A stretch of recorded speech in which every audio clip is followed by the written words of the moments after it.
The Ramblings of a Woman Obsessed with Restoring the Balance. The Hut, Chapter 2. The Mammoth in the Room. Long ago, when time was not measured by manufactured means, the men of the tribe would set off to hunt on days the sky was brightest. They would hunt and take down the biggest beast, true test of strength and strategy. They bonded over teamwork involved in taking down the mighty, gentle giant in the attitude of go big or go home fashion. Pride and bravado were quick to cool as the full moon sank beyond the horizon.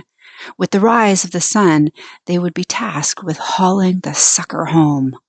It took days to drag the enormous carcass back, a journey slowed to a painstaking crawl. By the time they reached the village, the new moon was quick to follow, giving the women so little time to skin the beast, prepare the meat, and rid of the remains. The bones were boiled into a broth and cleaned to make tools and weapons while the women gathered for their monthly meeting in the hut. The mammoth was a grand triumph, worthy of celebration for the bountiful feast and harvest.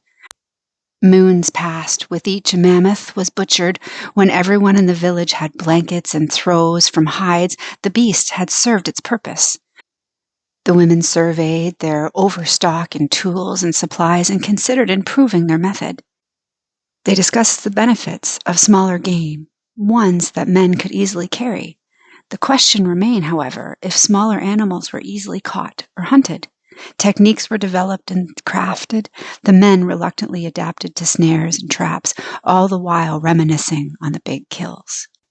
Determined to keep the tradition of the hunt, the men reinvented it as sport and initiation, forming reasons and excuses to display the skill and strength essential to taking down the mighty beast. Manufacturing their own relevance, they celebrated their own contributions. More moons passed and fewer mammoths, and the women were revolutionizing again. They were discussing concepts that required much observation. By learning how animals around them survived, the village could house them and care for them, ensuring an endless supply of fresh meat.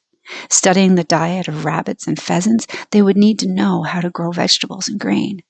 Food that not only would feed their livestock, but would diversify their own diets and food selection. Once the gardens and fields were planted and proved successful, they gathered surrounding animals 2 by 2. This frustrated the men. Their hunting abilities were geared for killing, not capturing, and they saw no value in caring for these animals that were nothing but feed. Those who gathered in the hut engineered self-sustaining process that left the men bored. So the women encouraged their men to venture from the village in the name of sport, tradition, and rite of passage. A happy compromise for her peace and his need to exercise his testosterone. However, the animosity only grew as the women rendered the men's contribution irrelevant. Well, those who never visited the hut during the 5-day conference anyways.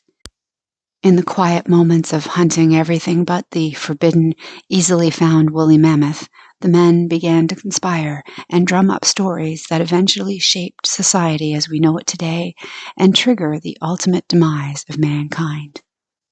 We refused to discuss the mammoth in the room, and so the rise of the patriarch took root. This concludes Chapter 2 of The Hut.